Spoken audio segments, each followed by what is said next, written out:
Welcome to Head Over Feels, the podcast where we discuss matters of the heart while also using our heads, blending emotional awareness with intellectual relationship skills. We promise raw, real, and sometimes ridiculous advice on love, sex, and relationships. I'm Meg and Fernando. And I'm Fernando DV. We're here to tag team you with juicy insights, tantalizing tools, and sometimes embarrassing anecdotes in order to help you have the best love life ever. Have you ever been in a relationship or situationship where things had started off really hot and heavy, really magical and special? Lots of time spent with your new lover, fun dates, showering compliments, crazy adventures, delightful surprises, maybe even some future planning. Everything feeling like fate and alignment. But over time, that limerence, that new relationship energy started to fade out. Little things your partner did started to annoy you. You started noticing aspects of them that clashed with your values or needs. You started coming to the conclusion that you're incompatible. Your feelings faded significantly. But your partner was still on the love train. They were still all in for the trajectory you'd both started off on, and no signs of slowing down. Maybe you started feeling trapped by their expectations, stifled by the implied agreements or commitments you'd made early on, second-guessing if this was really all it had seemed to be at first. You shrug it off the first few times. Maybe you were just in a bad mood that day, interpreting everything your partner did through a cranky and impatient lens. Or maybe your partner was extra stressed out lately due to a work project, so they were being extra needy and leaning on you for a while. Maybe it was just a transitional phase, and you just needed to be grateful for what you have and stop being so picky like your mom says you are. Maybe you said, she's just so into this. I can't let her down. It would crush her. Plus the holidays and finals are coming up. Or, well, he's just so crazy about me. And honestly, I really love the attention. So maybe I'll hold out a little longer until I figure out if he's the one I want or until something better comes along. So you sucked it up and tried to keep playing the part that's expected of you. But your efforts dwindled and felt insincere. You flaked on dates and stopped texting as much. You made excuses about being tired or busy. You blamed your partner for starting fights over stupid little things or being too demanding of you. You could feel their mounting dissatisfaction, and that felt impossible to authentically remedy. So you pushed them away.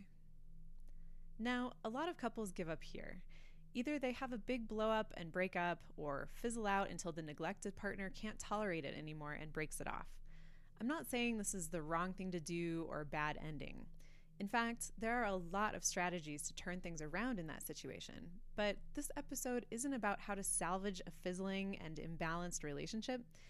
It's about why it goes down that path in the first place, why we avoid breaking up, and how to speak your truth for everyone's greater good. It seems counterintuitive in this situation, but what feels noble to do, that is holding the flailing relationship together by waiting it out, being evasive, forcing yourself to express feelings you don't actually feel towards them, is actually not so noble at all. It's cruel. There are worthiness and ego issues that show up here, and surprisingly, a fear of rejection on the part of the person doing the dumping. How so? Let's dive in. Mixed signals mean mixed feelings. Wishy-washy or vacillating or hot and cold behavior are evidence of uncertainty in one's heart and lack of clarity and direction for the connection. If your feelings aren't particularly strong one way or the other about your partner, or they seem to swing between extremes frequently, it shows that you're not solid on the relationship. You're keeping them on a line and jerking them around with your ambiguity and ambivalence. In a sense, you're forcing a pattern into existence where your emotions are leading the direction of the relationship towards each other or apart, and your partner has to follow suit, always playing catch up, always a little off balance and one step behind. Most people don't do this consciously.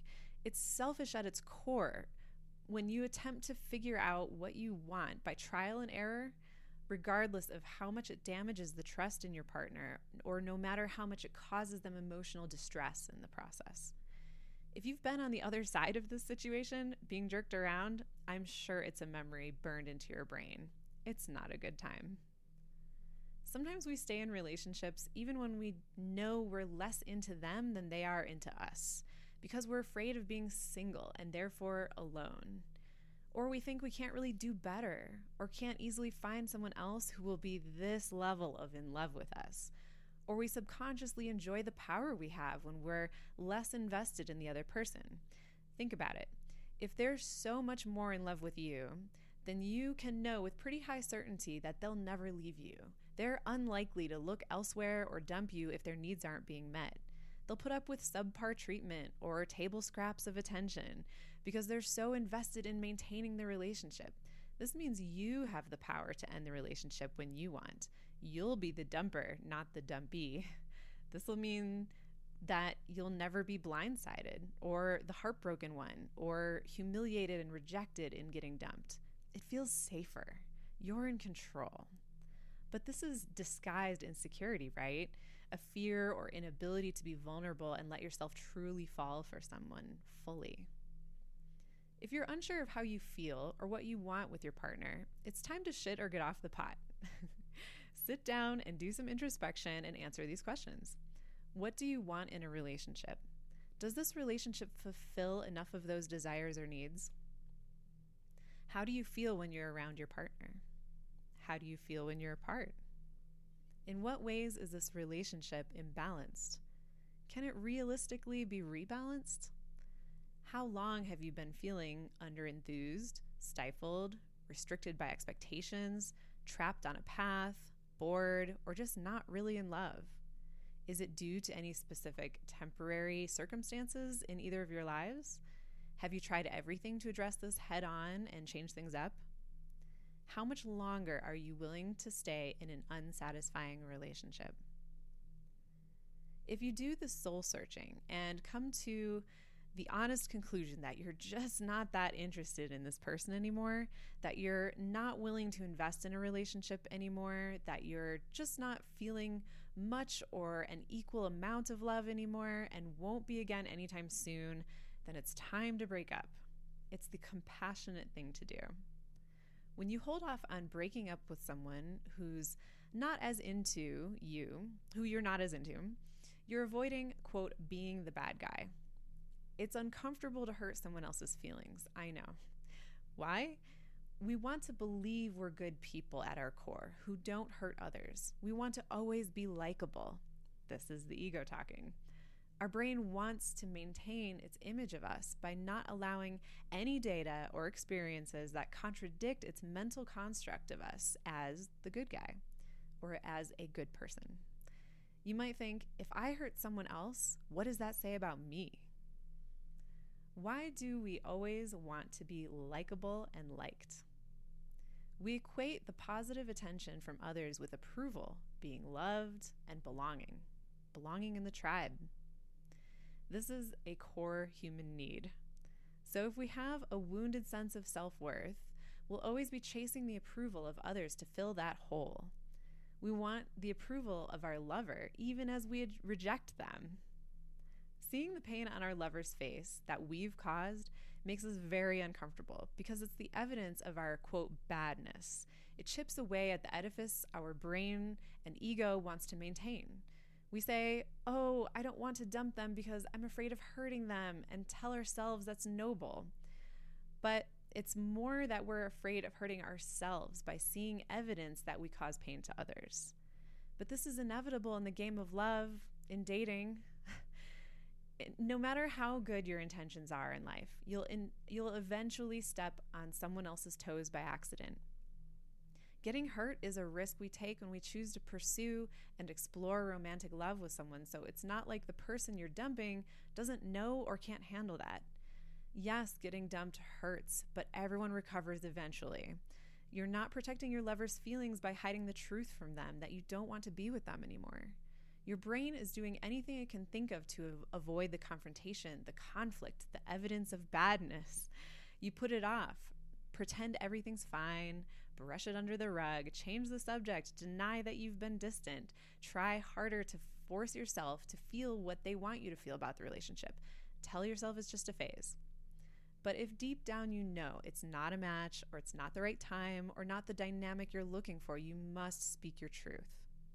And resist the urge to fix the situation.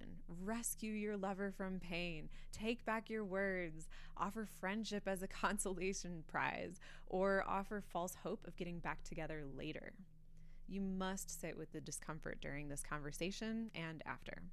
If you vacillate and break up and get back together repeatedly because you're not sure what you want, or you don't want to make a breakup final because you're afraid of how it will hurt your lover, this will damage the connection deeply and will reduce trust in you.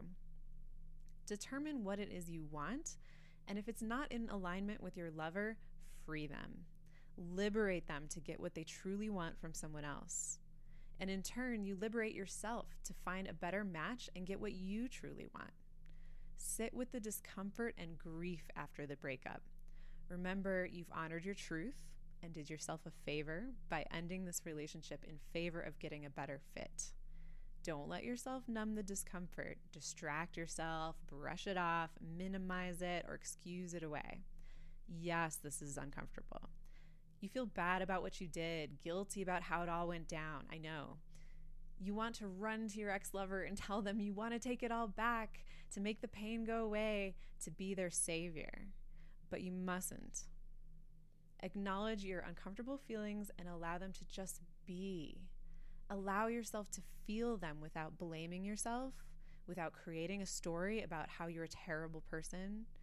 Remind yourself that it's inevitable that someone will get their feelings hurt when dating, and it's inevitable that you'll be the bad guy in someone else's life story at some point, just as you have, quote, bad guys in your life story too. Some of them malicious or intentional, others unintentional. Remember that if indeed you know you tried your best, weren't reckless with their heart, and had good intentions, then you're not a bad person. Swallowing the poison yourself in order to protect your lover from its toxicity will only damage yourself in the long run, keeping you unfulfilled, stuck, stifled, self-sacrificing, and possibly resentful. It's actually an act of love toward your lover and yourself to be honest and end a relationship that you know isn't right for you, or one where you can't or don't want to fulfill the needs or expectations of your lover. This is how you speak your truth. It's a muscle you have to exercise often, not some pinnacle of enlightenment you arrive at once, like, I spoke my truth once, so now it's a thing I can just do anytime from now on, easily. Seeing your lover in pain in their moment of rejection and heartbreak will be painful, not just because you care about them and don't want to hurt them, but also because their anger at you will feel like rejection to your subconscious. When others are mad at us or claim we did something bad or hurtful, that signals a form of rejection and disapproval, and likely getting kicked out of the tribe, remember? And being ostracized and getting kicked out of the tribe meant likely death. And our subconscious, our lizard brain, remembers that still to this day and reacts accordingly. This is why rejection is so scary and we do so much to avoid it. That voice inside screams, no, I'm not the bad guy. I didn't do anything to deserve being rejected. Please still love me. I'll lie and compromise and adapt to get that approval, anything. But you must respond to that voice and quiet it by reminding it of our modern circumstances and the realities of dating, and that the threat it perceives about rejection isn't true anymore. You're not getting kicked out of the whole tribe. You're not going to die. And there's a lesson here to be learned for future relationships or situationships. A lesson about knowing your truth and speaking it earlier on. Having the self-awareness and introspection to know when a match just isn't right is a crucial skill that will prevent you wasting your time and your lover's time by drawing out something that should have ended earlier. This pain just compounds the longer you stay in avoidance and denial about the inevitable end. It's your shame around the perceived act of, quote, being the bad guy, and your ego trying to protect your wounded self-esteem. And we all have that in different ways to different degrees. That keeps you people-pleasing and keeping the peace, even when it isn't your authentic feelings to do so. When you hold them at arm's length and keep stringing them along, you aren't protecting them from heartbreak, you're protecting your ego. There aren't many things we owe others in life, but I believe we owe our sexual and romantic partners honesty and clarity and compassion. So you owe it to this person you supposedly love or were originally so enamored with to tell them you're just not that into them anymore. And depending on how you want to phrase it, you really just have to be honest that this isn't a relationship you want. Try to be as compassionate as possible when you express this. They deserve to find someone who is. Many times in my life, I was on the other side of the coin, but I was on this side of the coin too, drawing out a relationship because I didn't want to speak my truth. I was afraid of the blow up, of the rejection, of the hate and anger that would be spewed at me, and my self-perception no longer of being such a kind and loving and generous and committed person. And it was really hard to face the truth and speak it that like, hey, I just don't think this is a match anymore. This is at the root of ghosting. This is often why people do it, because they just don't want to face it. They don't want to be seen as the bad guy. They want to keep believing that they're fine and they're desirable and lovable and they can just go find someone else to give them that validation. But when we're on the other side of the coin, it really hurts because we're confused. We see that our lover, who was so excited at the beginning and so invested and so expressive and so magical, has faded in some way, has distanced themselves. And it's confusing because sometimes when we bring it up to address it, like, hey, what's been going on? They deny it. They hide it. They make excuses. They draw things out, meanwhile getting further and further away from you. And it's so painful because you start thinking you were crazy. You start thinking your memories weren't accurate. You start thinking you're not that desirable or lovable, that you're not deserving of someone's full attention or commitment or equal investment. You start settling. You start settling for scraps of attention and affection and basing your schedule and dates around theirs. And this leads to dissatisfaction and resentment because you know deep down that they're not being totally honest with you. And it shouldn't be your job to hold them accountable for it. It shouldn't be your job to hold their feet to the fire and say, hey, tell me what's really going on, speak your truth, and like force them to be brave about it. They should be able to come to the table themselves and be honest and brave, even when it's uncomfortable, even when it's going to cause one or both of you pain, even when it means they don't have that easy access to you anymore because they're breaking it off. They may enjoy the convenience of keeping you around, keeping you on the hook. So this has definitely happened to me. The scars are still there, and it really makes you less willing to trust someone new after that happens to you. It makes you less willing to open yourself up and be vulnerable and let yourself fall in love because the same pattern could happen all over again.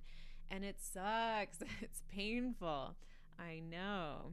And so knowing that this whole explanation is what's going on in your partner's mind, probably when all these symptoms start showing up, when they're pulling away, they're not investing as much, and they're denying about it, you start to feel like, oh my God, are they going to dump me soon? Like, where is this going? I thought this was something else. Now you understand where it's coming from on their side. It doesn't justify their behavior. Not at all. It just gives you an insight into the very base human experiences and emotions that are at play that everyone is susceptible to.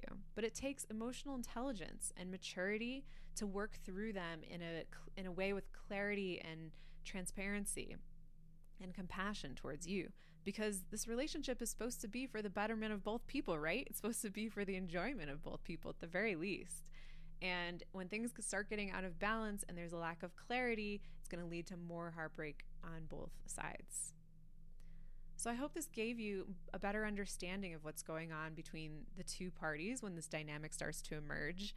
And with that clarity comes more ease of action. You can then say something because you kind of get what's going on. You can address it in a more head-on way, regardless of which side of this coin you're on. And probably you'll be on either side at some point in your life. So maybe you'll remember this and say, oh, I kind of remember that Head Over Feels episode where she was talking about why I'm so afraid to speak my truth here and how rejection and fragile ego is here at play. And that understanding allows us to then move forward with more awareness and consciousness. And this allows you to build better relationships from there on out because you're aware of it. You're more present as things move along and move forward in a relationship. So Let me know what you took from this. What side of the coin do you find yourself more often on? Do you see the ways that this might overlap with ego or self-worth, self-esteem, worthiness issues that come up, and fear of rejection, even though it's counterintuitive? I think this is so interesting because it seems backwards, right?